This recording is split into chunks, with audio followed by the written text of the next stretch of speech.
An estimated 1 billion crabs mysteriously disappeared in just 2 years.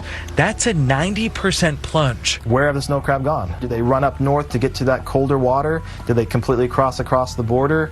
Did they walk off the continental shelf on the edge there of the Bering Sea? We don't know.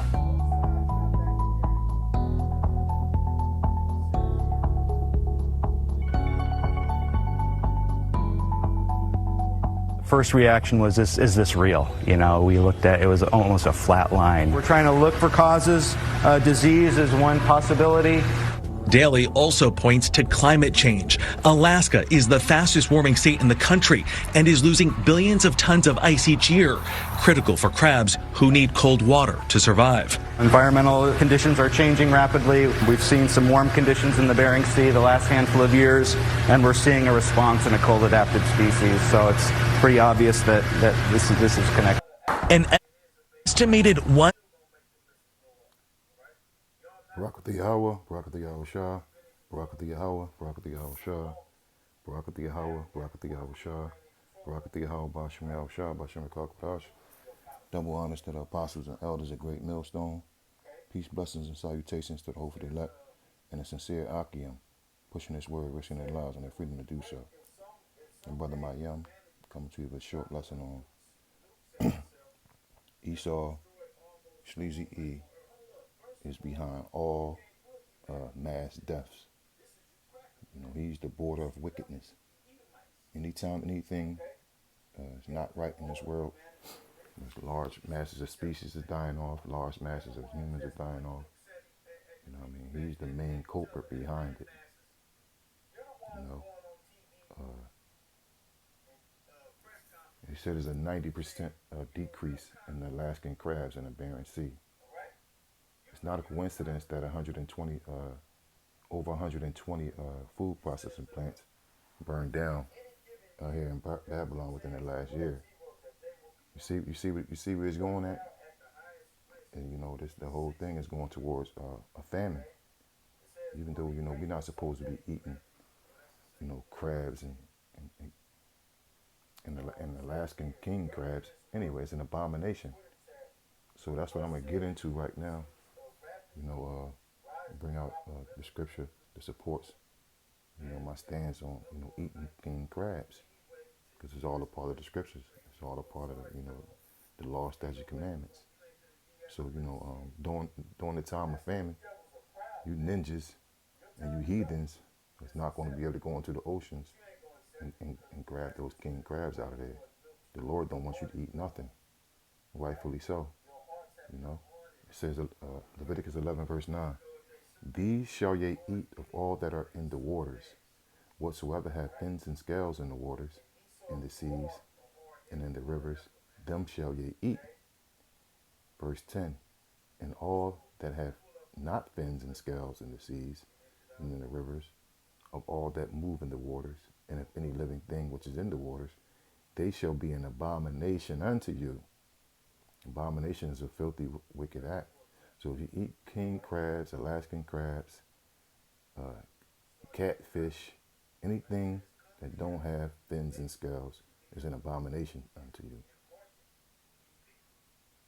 Verse 11, they shall be an abomination unto you. They shall not eat of their flesh, but ye shall have their carcasses an abomination. Verse 12, whatsoever have no fins nor scales in the waters, that shall be an abomination to you. And they reiterated it. Whatsoever have no fins nor scales in the waters, that shall be an abomination unto you. And because you eat those things in the waters, that's an abomination unto you, the Lord is going to punish you. You know, it's already written that the Lord's judgment is going to start at the house of Israel first. We all know that Jake, he loved eating bottom feeders. Second Ezra 16, verse 17.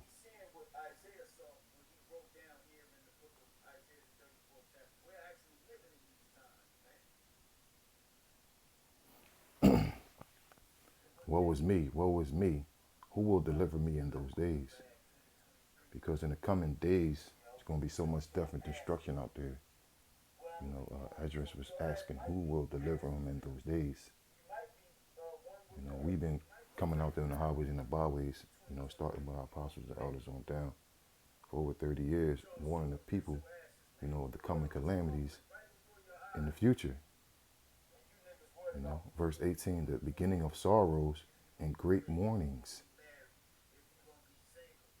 The beginning of sorrows and great mournings. 90% of the crabs in the Bering Sea disappeared.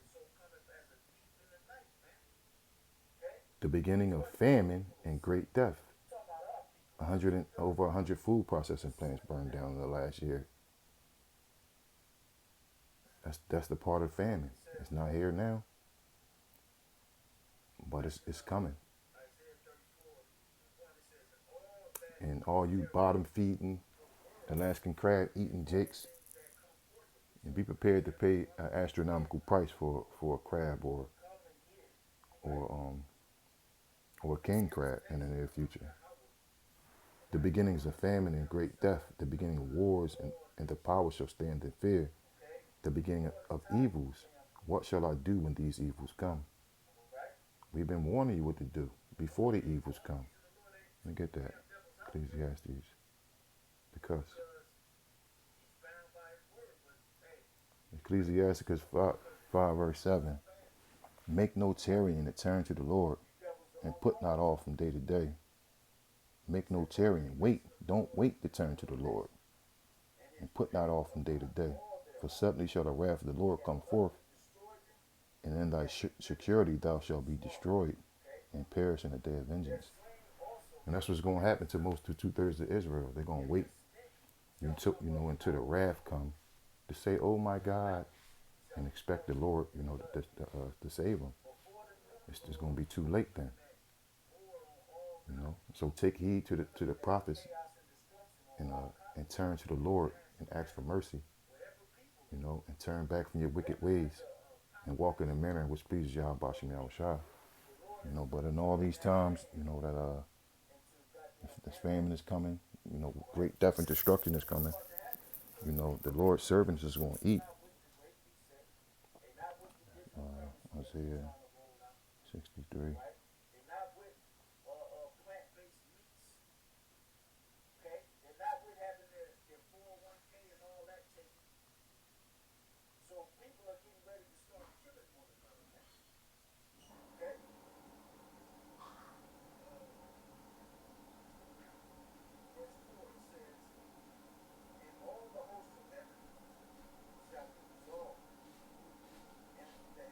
Salakia. Bear with me.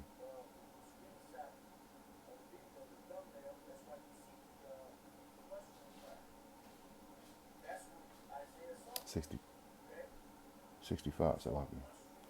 Isaiah 65, verse 13.